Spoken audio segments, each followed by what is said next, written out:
Hello everyone, এটা solar ডোমের part 2 video নিয়ে এসেছি। পার্ট 1টা যারা দেখুনি তাদের জন্য আমি ডিসক্রিপশনে লিঙ্কটা দিয়ে দেবো। এটা হচ্ছে ওই উপরে তারামণ্ডল কত সুন্দরভাবে সাজানো, আর তারপর এক একটা পার্টিকুলার সাবজেক্ট নিয়ে তাকে ভালোভাবে এক্সপ্লেন করেছে এক একটা সেকশনে, আর প্রত্যেকটা সেকশনের কোনো না কোনো সায়েন্টিস্টের বানানো মূর্তি আছে। দেখতেই পাচ্ছ সব কীভাবে ভালোভাবে এক্সপ্লেন করা আছে।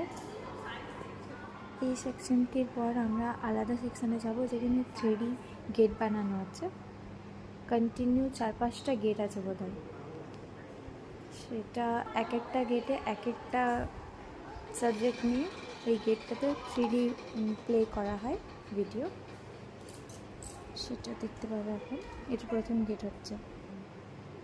ভিডিও তত ভালো আসেনি, বাট সামনে খুবই ভালো লাগছিল দেখতে, মানে দারুণ।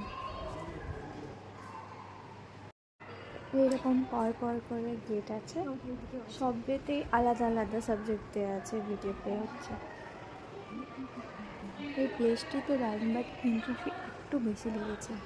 অতটা হওয়া আমার মনে হয় উচিত নয়, একটু কম হলে তাহলে সবাই যাবে দেখতে।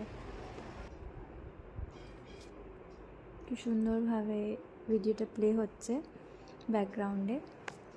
এরপর আমরা 4 নাম্বার গেটে যাব, সেটিও ভালো লেগেছে। টোটাল 5 গেট আছে, তো প্রত্যেকটা এক একটা সাবজেক্ট নিয়ে ছিল, তো সেটা দেখে বোঝা যাচ্ছিলো হ্যাঁ এটা এই সাবজেক্ট নিয়ে আছে, ওটা আলাদা জিনিস নিয়ে আছে।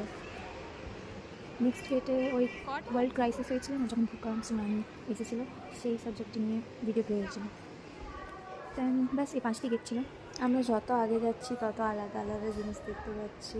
নেক্সট পার্টে আমি ফুল ভিডিওটা কভার করার চেষ্টা করব, কারণ অনেক বড় জায়গাটি না, তো ভিডিওটা খুব বড় হয়ে গেছে, সেই জন্য আমি পার্ট ওয়াইজ দিচ্ছি।